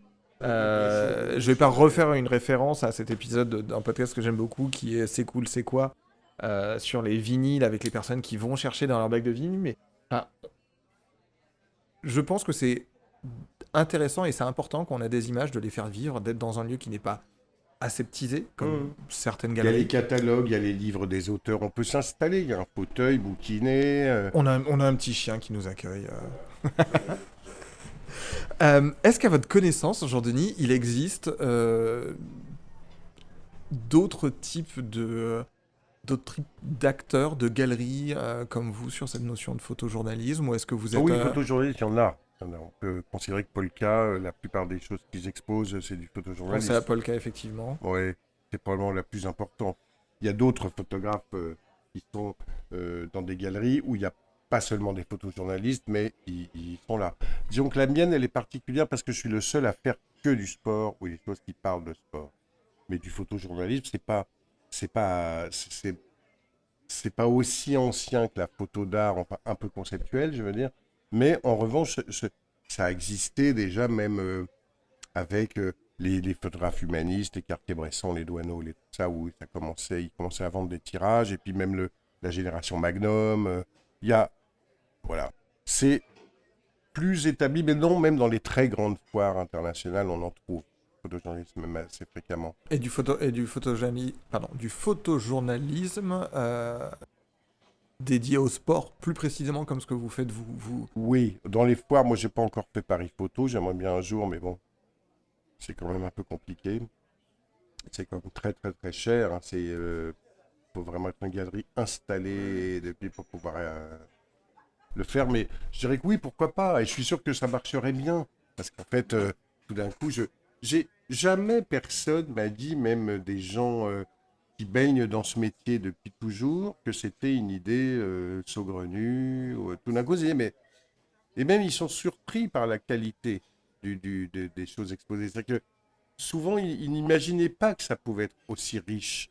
Mais en fait, le thème du sport permet de tout raconter et à toutes les écritures photographiques de s'exprimer. C'est-à-dire que j'ai aussi quelques... Le photojournalisme, c'est en gros 95% du catalogue, mais j'ai aussi deux, trois photographes qui font de la création artistique, j'ai aussi des portraitistes, tout en fait, toutes les écritures, tous les genres peuvent s'exprimer. C'est juste un thème, en fait. Et un thème que moi je trouve très riche et très puissant émotionnellement, mais en fait c'est un thème photographique, c'est pas du tout réducteur, quoi. Je veux dire. Au-delà de la vente des. Alors, vous m'avez parlé des foires, au-delà de la vente des clichés, quelles sont les actions que vous mettez en place pour faire vivre justement la galerie? Donc, il y a cette lettre. Puis je fais de la location d'exposition aussi. Je fais pas mal de ça pour des institutions, pour des entreprises. M'interrogeais, même si c'était intéressant de le faire pour des particuliers. Je ne pourrais pas acheter une pièce, mais qui voudraient avoir ça une semaine à la maison. Faut voir. Mais je fais aussi ma deuxième casquette, ce qui me prend aussi pas mal de temps, c'est que j'ai aussi un travail de commissaire d'exposition sur le thème, où là je conçois des expositions qui sont pas spécialement à partir de photographies du catalogue de la galerie. Ça peut être, c'est par rapport à ma connaissance toujours sur le sport, mais là où ça peut être des trucs très importants. En 2018, on était deux à la galerie. Il y avait Hélène de Micheli qui était encore là. On a fait comme commissaire d'expo un événement à Lille qui s'appelle Sport Photo, qui était tout simplement énorme. Hein. Ça nous a fait des mois de boulot. Là, on n'était pas dans la vente, parce que c'était vraiment du culturel, mais 30 expositions partout dans la ville, dans les lieux historiques, à la gare Saint-Sauveur, au couvent, à l'Hospice Comtesse, au Tripostal. Il y avait, ouais, ça a fait quand même 165 000 visiteurs, un truc énorme. Parce qu'en fait, et je me souviens que la Madame le maire qui est repassée là récemment, Martine Aubry, quand on avait parlé du projet et qu'elle avait réfléchi au truc, tout d'un coup, elle avait eu un déclic. Elle m'avait dit, mais avec ça, je vais pouvoir faire rentrer dans les salles d'exposition des gens qui n'auraient pas l'idée d'en faire. Parce que le thème du sport, ça peut être l'occasion, ça, un truc assez simple. On avait évidemment fait une expo sur le LOSC, qui était dans les années d'après-guerre, le Paris Saint-Germain d'aujourd'hui, qui était une équipe vraiment dominante, et où il y avait des images du moment, des images des années 50, et donc où un grand-père et son petit-fils pouvaient échanger devant l'exposition. Donc ça créait un lien et surtout être attiré. Et puis une fois dans le lieu, ah ouais, mais oui, il y a ça aussi, il y a ça. Tout d'un coup, voilà. Et donc voilà, mon activité principale, ma seconde activité principale, ce serait plutôt ça, le commissariat, sur le thème. Je sais pas si c'est si c'est à dynamisme de la ville ou Oui. si c'est à Au niveau de la dynamisme de ce culture, au niveau de la peuple. culture, Puis c'est au niveau de la impressionnant. culture, c'est, enfin, Très impressionnant. ça bouge dans tous les sens. Effectivement, que ce soit à Saint-Sauveur, que ce soit le tri postal. La moyenne d'âge, parce que c'est une ville, il y a des villes universitaires, il y a quand même beaucoup, beaucoup, beaucoup de jeunes. Ça vit beaucoup toute la semaine. Pas du tout la ville de province endormie. Lille, moi, j'y ai passé des semaines, parce que je connais vraiment. Même que quand on a préparé ce truc-là, on était vraiment accaparés. C'est une ville, au niveau de l'activité culturelle, qui est très impressionnante. C'est en fait un, un poste essentiel. Et c'est pas seulement des mots, c'est la réalité de la ville de Lille. C'est vraiment impressionnant. Euh, Jean-Denis, à une époque où l'image, on va dire, photographique est reproduite, multipliée, euh, et comme je disais tout à l'heure, le photojournalisme un peu maltraité, avec votre expérience, vous voyez quel avenir pour le photojournalisme? On voit déjà que le fait que les éditeurs de presse ne soient plus un moteur de la production photographique ou un moteur vraiment au ralenti parce qu'il n'y a plus de budget, ça appauvrit. Ça appauvrit les productions du moment et donc ça fera notre mémoire de demain. Il y a encore des grands travaux photographiques qui se font, mais souvent financés par des fondations, parce que un photographe va gagner un concours qui va avoir le financement pour pouvoir faire son histoire, etc. Mais à une époque, les magazines avaient été une force à la fois de proposition et de financement de reportages très ambitieux. C'est plus le cas. Donc là, on est en train de vivre ça. Donc on n'en ressent pas tout de suite les effets, mais forcément, il y a moins de choses qui vont se faire. Et donc, ça veut dire que ce qui est en train de se faire aujourd'hui, c'est la mémoire de demain, elle est appauvrie. Je ne sais pas comment. Parce que les éditeurs, c'est pas leur volonté, enfin, c'est parce qu'ils n'ont plus les moyens. Je sais qu'à l'équipe magazine, pour ne citer que, à l'époque où j'y étais, encore, j'ai commencé en 2005 à la rédaction en chef. Les grandes années de prospérité, c'est vraiment 98, 2002, 2003. Là, il y avait vraiment. Le journal était. Les recettes publicitaires, c'était vraiment la grande prospérité. Mais 2005, c'était encore. Ça allait. On a fait des projets photographiques et aujourd'hui, ça les ferait marrer. C'est pas possible. On a fait, je me souviens, avec Pierre-Emmanuel Rastoin, on est en septembre 2007. Les Jeux Olympiques doivent se dérouler à Pékin l'été suivant. Et un photographe, et Pierre-Emmanuel Rastoin, et une reporter, Françoise Inizan, ils ont été quasiment détachés 10 mois pour aller à la rencontre de tous les champions olympiques du 100 mètres encore vivants. On a commencé avec Harrison Dillard qui avait gagné à Londres en 48 aux États-Unis. Donc un voyage incroyable et on en a fait un numéro spécial le matin du 100 mètres des JO de Pékin. Mais donc le coût de ce reportage, mais c'est juste dingue. Mais je parle que des frais. Et là, ce serait évidemment pas possible parce que c'est pas possible. À l'époque, il n'y avait même pas d'équipe télé, mais il n'y avait même pas tout ça pour amortir le truc en faisant aussi un docu, en faisant photographe reporter. Allez hop. Et ils en ont photographié pas mal aux États-Unis parce que les champions olympiques du 100 mètres, il y a quand même pas mal d'Américains dans l'histoire. Mais c'était pas forcément tous possible de grouper les dates. Carl Lewis, vous lui dites pas, je viens le 8, tiens-toi prêt. Ça se passe pas du tout comme ça. Donc des fois, ils ont été 2-3 fois au même endroit pour s'adapter aux dates données par le maître pour les recevoir, etc. Donc énorme travail. Et bien ça, qui est un projet dingue, je vois pas comment ça pourrait se faire aujourd'hui, à part s'il est financé par autre chose que la presse pour... vous voyez, c'est juste ça. Mais est-ce qu'il n'y a pas aussi une question, alors j'allais dire une question technique, je m'explique.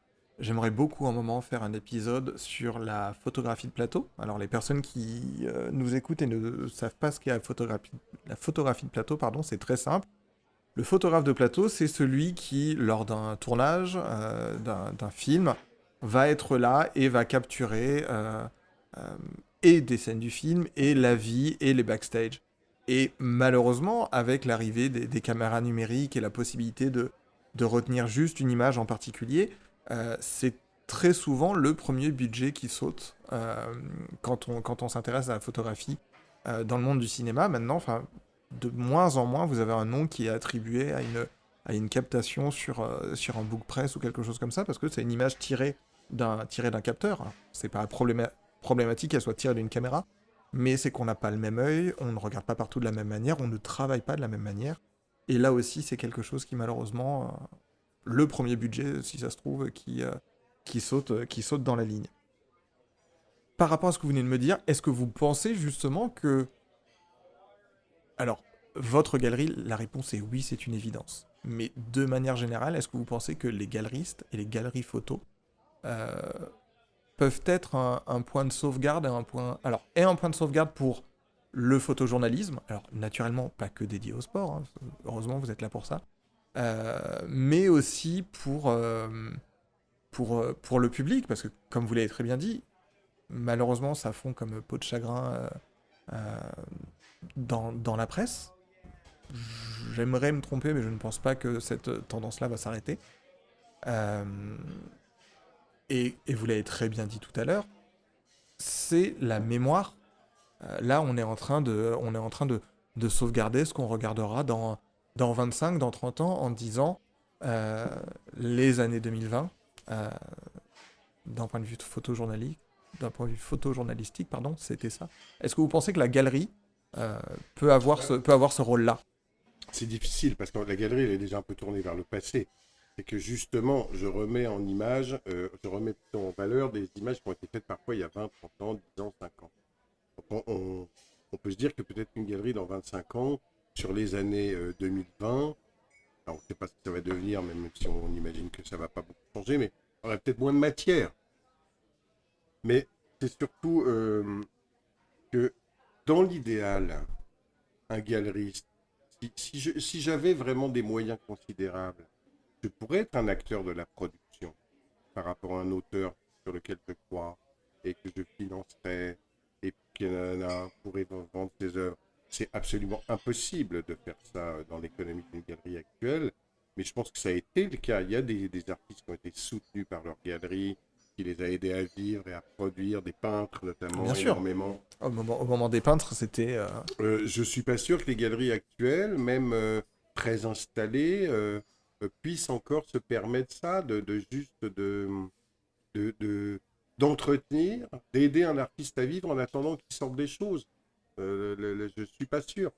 Donc ce rôle-là, ce serait super, mais c'est juste pas imaginable. Donc je vais travailler quand même avec des choses déjà faites, récentes ou anciennes, mais le rôle de la galerie, ce sera plutôt d'arrêter le temps, c'est d'arrêter l'attention sur une photo qui aurait disparu emmenée par le flot continuel d'images, de robinets ouverts sur l'actualité. Tout d'un coup, j'arrête, je dis stop, stop, stop, celle-là, elle n'est pas comme les autres. Celle-là, il faut que vous preniez le temps de la... C'est plutôt ça mon rôle. Heureusement, vous le faites très très bien. On arrive aux deux dernières questions de cet épisode et j'en profite déjà pour vous remercier pour l'accueil et ne serait-ce que pour le plaisir de me remplir les yeux avec ces magnifiques images. Euh, je pose quand même cette question, même si je pense que vous m'y avez répondu déjà tout à l'heure. Quel est votre plus beau souvenir photographique? Celui qui vous accompagne, celui qui vous accompagnera, celui qui... Ouais, vraiment celui qui reste avec vous. Voilà, votre... Alors, mon plus beau souvenir photographique, c'est un peu différent de ce que je vous ai dit. On a parlé, parce que souvent c'est la question qu'on pose à un libraire, on va dire quel est le livre que vous emmèneriez avant de mourir, quoi, en gros. Et moi, ça pourrait être quelle est la photo. La photo, si je pense, si je devais en choisir qu'une, parce que j'en aime Ah oui, non, enfin, voilà. moi, ce serait très compliqué pour moi de faire un choix dans Oui. tout ce qui est autour de moi. Mais si je devais en choisir qu'une, ce serait plutôt celle-là. Mais mon plus beau souvenir photographique, c'est un peu. Je sais pas si je saurais répondre à cette question. Ça dépend des émotions, j'en ai eu plein et j'en ai encore, et c'est ce qui me fait vivre, et c'est que j'aime ce métier. Et même euh, vendre une photo, c'est une émotion. Parce que quand quelqu'un met de l'argent sur une photo que vous aimez, il y a forcément une connexion et un lien qui se crée. Et quand je la livre et qu'il l'accroche et qu'on la regarde tous les deux et qu'on est tous les deux dedans, c'est des émotions. Enfin, ce sont des émotions photographiques. On aime la même chose en fait. On aime profondément la même chose. Donc les émotions, elles sont de toutes sortes. Quand je découvre aujourd'hui, donc je fais une lettre. Je fais une lettre, je vous ai raconté une newsletter. Celle du jour, je parle d'une photo qui est. Je voulais en fait, parce que parfois, évidemment, là aujourd'hui, j'avais aussi envie de parler d'un livre. Un livre qui est écrit par un auteur de thriller anglais qui s'appelle David Peace. Mais il écrit un livre sur le foot, même deux, mais celui-là, qui s'appelle 44 jours et qui raconte euh, la période où Brian Clough, un entraîneur anglais illustre, a entraîné Leeds. Ça n'a duré que 44 jours. Ça se lit comme un thriller, c'est des membres. Et j'ai une photographie d'un photographe anglais qui s'appelle John Varley qui a été prise pendant à cette époque-là. Et donc je mixe les deux, je passe du livre à la photo. Là, bah, c'était une émotion parce que ça m'a ramené au livre que je vais relire cet été. Là, et voilà, c'est difficile de sélectionner un souvenir comme ça.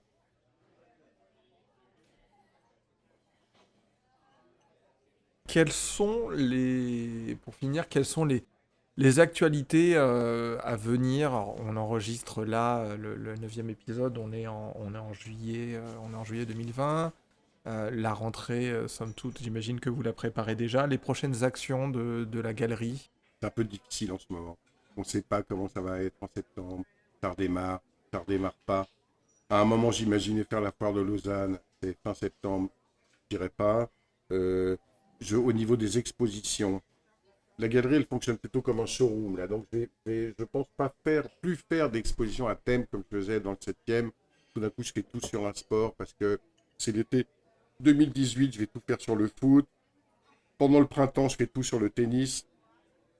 Mais en revanche, les locaux appartiennent à une société qui est juste à côté, qui s'appelle Iris, qui est une société d'événementiel qui est immense, qui a 450 mètres carrés, dont le patron, par bonheur, adore la galerie. Donc, on envisage de faire une exposition où j'exposerai, où je ferai un parcours qui engloberait tous ces locaux à lui aussi, et qu'on fasse une fête, euh, non pas un vernissage pour que les gens s'agglutinent, mais une sorte de week-end porte ouverte où il y aurait des petits stands de bouffe, des vins, des nanana, et où les gens viendraient à leur rythme entre 11h et 20h et pourraient se faire tout un parcours. Lui, il inviterait ses clients, moi les miens, et on ferait un joyeux mélange. Il y a même un imprimeur numérique à côté qui voudrait faire partie du truc. Donc on rentrerait, on baladerait de société en société avec un parcours. Ça, c'est un grand projet qu'on a pour l'automne. On avait prévu de le faire en septembre, on va le repousser parce on est trop dans l'incertitude. Et puis, j'ai aussi à Paris des projets avec des gens qui ont des lieux, chefs d'entreprise, voilà, qui voudraient qu'on fasse quelque chose. Mais, donc des projets, il y en a plein. Quand est-ce que ça va se faire, c'est plus compliqué à dire. Voilà. Et concernant le commissariat d'exposition, euh, la ville de Lille était ravie de cet événement en 2018. Le maire n'a donc pas changé. On va en reparler, je pense. Parce qu'à l'époque, on s'est dit, tiens, ce serait bien peut-être en biennale, peut-être en triennale, mais dans une mairie, c'est compliqué parce que dès qu'il y a les élections, vous êtes obligé d'attendre, de voir comment ça va se passer. Donc là, les élections sont passées. Peut-être qu'en septembre-octobre, je retournerai à Lille, voir le maire, et puis on verra si on le refait, quand. Moi, ça me passionnerait de le refaire. C'était vraiment un, un truc énorme. Et clairement, je suis aussi en contact avec la mairie de Paris, évidemment. Vous n'ignorez pas que Paris va organiser les Jeux Olympiques en 24, que le thème va devenir vraiment très important, et que là, il y aura des tas de choses à faire. Le truc, c'est que tout est un peu bloqué, parce qu'en fait, pour les Jeux, ça fonctionne d'une manière simple. Pour le CIO, c'est que tant que les Jeux de Tokyo ne sont pas passés, c'est pas encore l'heure de Paris de commencer à communiquer. Chacun doit respecter l'autre. C'est au moment où il y aura la cérémonie de clôture à Tokyo, bye bye Tokyo, bonjour Paris, que ça commencera réellement. Ça aurait dû se faire cet été, que les Jeux étaient programmés pour cet été. Ça ne se fera normalement que l'an prochain, mais là on lit des tas de trucs où, on va voir. Mais disons que pendant l'Olympiade, la période qui va séparer les Jeux de Tokyo des Jeux de Paris, je pense qu'il y aura beaucoup de choses à faire aussi avec la mairie de Paris, notamment parce que tout le travail de Ben Foire se fait à Tiupo, que Tiupo est le site qui va abriter les épreuves de surf olympiques, qui a été sélectionné. Donc il y a plein de choses pertinentes à faire, mais c'est très difficile d'être précis. Dans tous les cas, je ferai un plaisir de transmettre et d'informer via les différentes pages de nos filters l'actualité de la galerie. Vraiment, n'hésitez pas, c'est même plus que n'hésitez pas, s'il vous plaît, venez vraiment et venez voir à Joinville-le-Pont cette magnifique galerie, parce que vous allez avoir des choses qui sont magnifiques. Comme l'a très bien dit Jean-Denis, la photographie est un très beau cadeau, et c'est un cadeau qui est abordable et qui traverse qui est éternel, qui traverse le temps. Moi j'ai des clichés en face de moi où je suis en train de me dire alors, si je vends ça, je peux peut-être estimer que... donc n'hésitez pas à faire ça, à suivre le compte Instagram de la galerie Jean-Denis Walter, à demander à vous abonner à la newsletter. N'hésitez pas non plus à laisser des petits commentaires et des étoiles sur Apple Podcast pour cet épisode et pour les autres épisodes de nos filters. Merci beaucoup d'avoir écouté cet épisode 9. C'était Gozer avec Jean-Denis Walter de la galerie de photojournalisme sportif Jean-Denis Walter, et je vous dis à très bientôt pour un prochain épisode. Merci beaucoup Jean-Denis. Merci à vous.